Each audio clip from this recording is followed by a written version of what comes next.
مولا سبھی اور کیا چاہتا ہے، بس مغفرت کی عطا چاہتا۔ جیسا وہ ہے ویسے مانتا ہوں، بے اسمائہ و صفاتہ، اس کے ناموں سمیت اور اس کی صفتوں سمیت۔ اس کے علاوہ اللہ کو جب مانتا ہے تو پھر اللہ کی بھی ماننی ہے، اللہ کو جب ماننا ہے تو پھر اللہ کی بھی ماننی ہے۔ تو پھر آگے فرمایا وَقَبِلْتُ جَمِيعَ أَحْكَامِهِ، میں اس کے تمام حکموں کو مانتا ہوں۔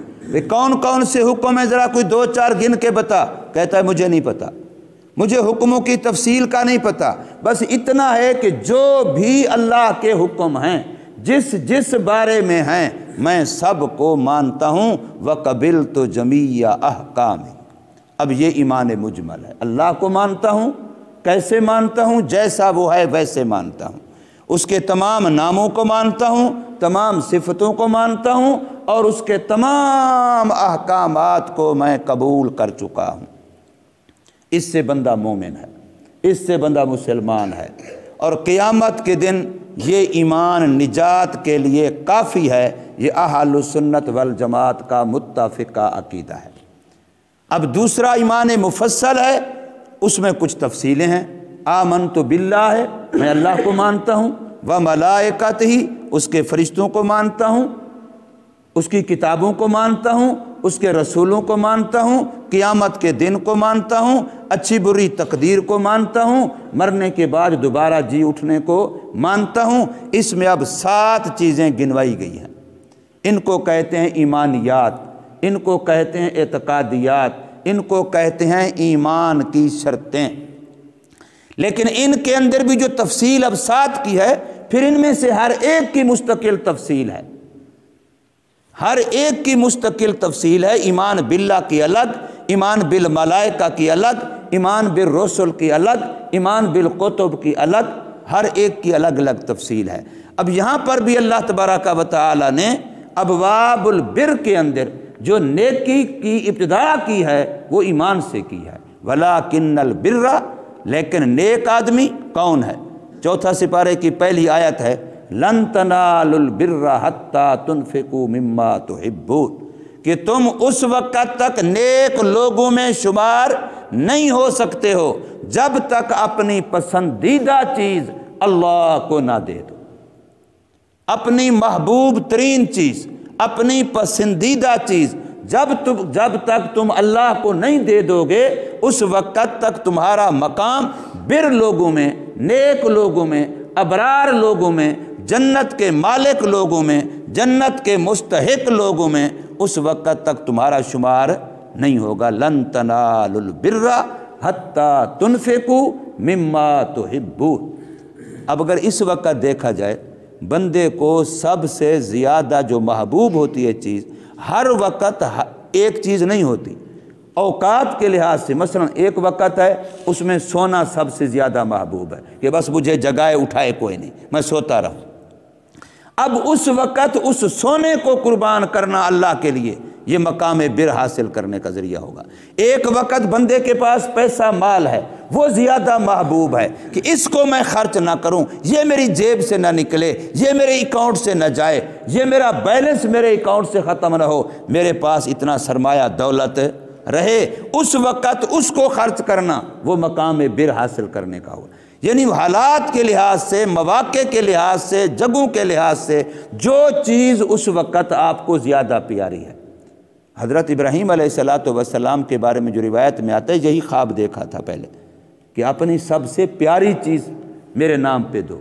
تو انہوں نے سوچا تو پیاری چیز، میرے اونٹ مجھے پیارے ہیں، میری فلاں چیز مجھے پیاری ہے، بیوی مجھے پیاری ہے، بچہ مجھے پیارا ہے۔ تو پھر وہ آخر میں آ کے نکتہ ہوا کہ بچہ سب سے پیارا ہے، اسی کو ذبح کرو، اسی کو اللہ کے نام پہ ذبح کرو۔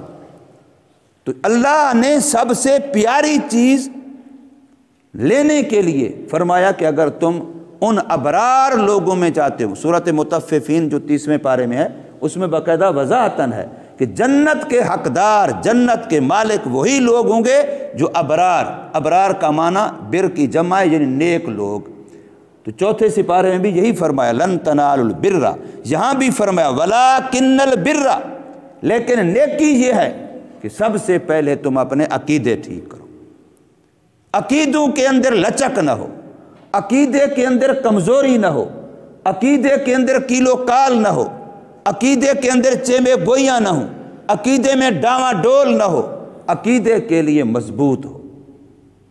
اللہ پر اعتماد، یقین، پختگی یہ جتنا بڑھتی چلی جائے گی ایمان بڑھتا جائے گا، اور اسی ایمان کے بڑھنے سے نیکی کا قیامت میں وزن بڑھے گا، قیامت میں نیکیاں گنی نہیں جائیں گی، تولی جائیں گی۔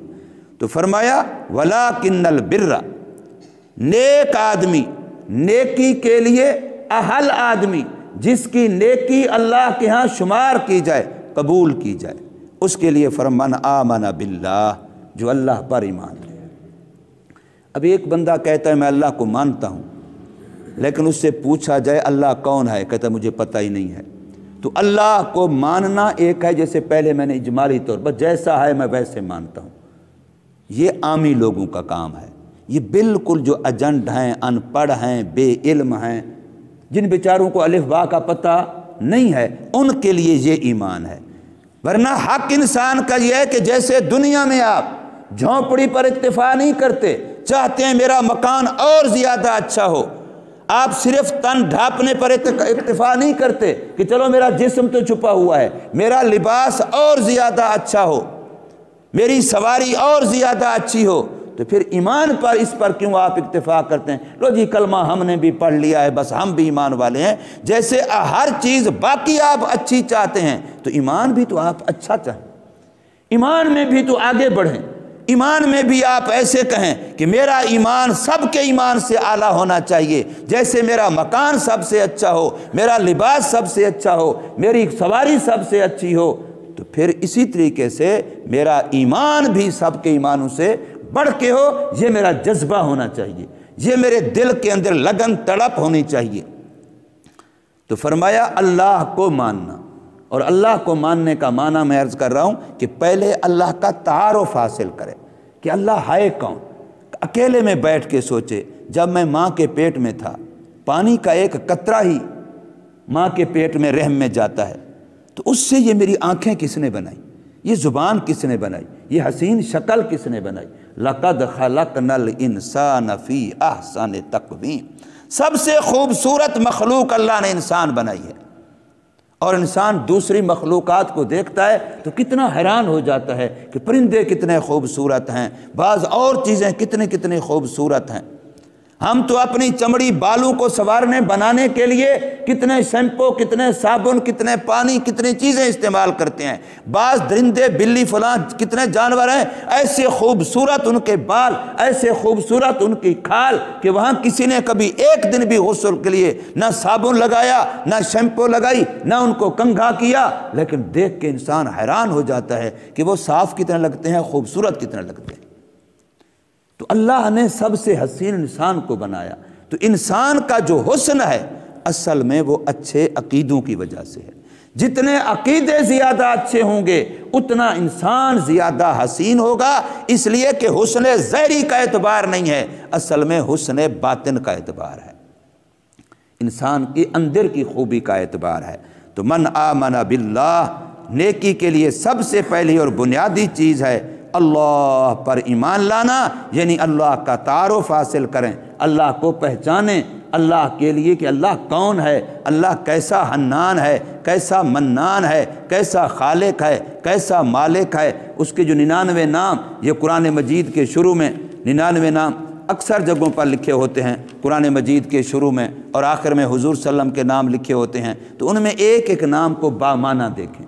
آج کل تو روڈوں پر لگا دیے گئے ہیں کتنے جگہوں پر، انسان دیکھے کہ یہ بھی میرے اللہ کی صفت ہے، یہ بھی میرے اللہ کی صفت ہے۔ ستار بھی وہ ہے، غفار بھی وہ ہے، غفور بھی وہ ہے، غافر بھی وہ ہے، رحمان بھی وہ ہے، رحیم بھی وہ ہے، حفیظ بھی وہ ہے، حافظ بھی وہ ہے، محافظ بھی وہ ہے، یہ ساری اللہ کی صفات ہیں۔